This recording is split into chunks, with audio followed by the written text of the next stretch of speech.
Hello, and welcome to the Stay Aware News Channel. I'm Hannah Strickland, and I'm here with Molly O'Neill, and today we're here to speak with you about slavery in the Philippines. Over 30 million people suffer silently as they are forced to work, while billions of others remain oblivious to their pain. People today are ignorant to the fact that modern slavery is real. The average American citizen would say that slavery ended with the Civil War, but this is simply just not true. Companies all around the globe have employed workers in slave-like conditions. There are over 150,000 men, women, and children who undergo strenuous work in fields, mines, sweatshops, and more. Today, I'm here to tell you about the slavery conditions in the Philippines. The legal minimum working age in the Philippines is 15 years old, as long as they are given non-hazardous work. But slavery has no regard for the law, and children ages 9 and up are employed to work in dangerous conditions. The government struggles to maintain labor laws because of limited resources and staff. We will cover topics in agricultural slave labor such as coconuts and sugarcane, as well as discuss the story of a young sugarcane slave worker. We will then also go on to tell you about the sweatshop conditions and the mistreatment of workers in the Kintex factory. Fashion accessories are one of the most important pieces of revenue for the U.S. economy. American citizens enjoy these luxury items without understanding the processes taken to bring these products to their doors. Some of these jewels, necklaces, bags, and slippers come from slave hands working in the Philippines. Yes, that's right. Children the same ages as our very own brothers and sisters are being forced to work in the fashion industry. Children from the Philippines are more likely to be employed than adults, as children are supposedly better at creating designs. These children are underpaid, overworked, and are stuck in miserable conditions. Many coconut slaves in the Philippines are stuck in the system and are not able to get an education. An education would allow them to escape and become wealthier, but unfortunately only about 5% are able to achieve a college-level education. And sadly, even if a child wanted education, their little salary would not permit much of it. Coconuts are cut from trees by women and children, and are dehusked by the men. Cattle, bulls, and oxen are some of the animals that then lead the coconuts to the next area.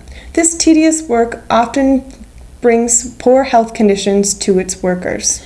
That's right. The Philippine economy is based on slavery, so once again, these slaves are not able to get out of the process and achieve a life for themselves. Every year, over 500,000 pounds of sugar is exported out of the Philippines and into the United States.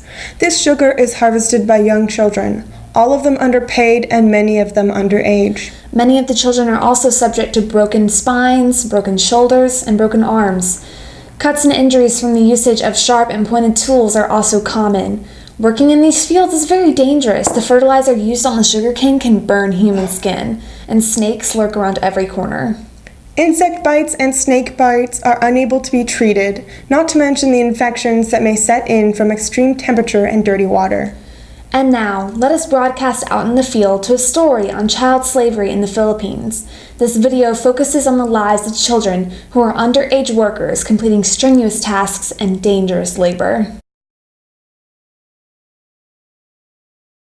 Wow, this really makes me glad to be part of the Mountain Brook schooling system. Dante is working underage to provide for his family. He has given up his chance at an education to go work in the poverty-stricken fields that cover the Philippines. Not unlike the sugarcane workers, the factory workers also deal with terrible conditions. Factories in the Philippines find ways to get around labor standards. In the Kintex shoe factory, workers deal with lack of proper ventilation and are overexhausted in the heat before even beginning their work. Kintex hires workers without contract to work for over 12 hours a day on the piece rate system. Kintex, along with factories all over the world, lure in workers, often women, and exploit their need to provide for their families and giving them no choice but to work in these unsafe and underpaid conditions.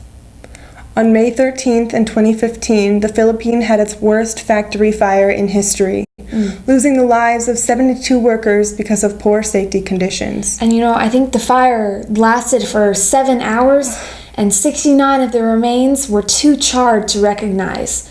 As much as I would like for this fire to be a complete freak accident, it occurred because the Kintex company disregarded the safety of their workers. That's right. The company did not have fire drills, smoke alarms, or clear fire exits. The Kentex company was willing to throw aside their morals by lowering wages, violating safety codes, and ignoring health standards, all to get ahead in the industry.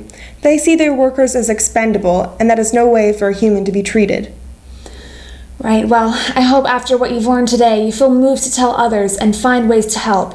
Next time you're at a grocery store or in the mall, you should ask yourself, who worked to give you what you're about to buy? How many slaves worked on these flip-flops? Right, and where did the sugar in my cookies come from?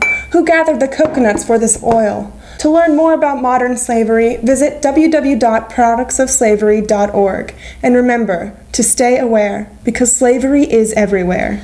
That's all this morning for the Stay Aware News. Thanks for watching. I'm Molly O'Neill, signing off. And I'm Hannah Strickland. Back to you, Chief.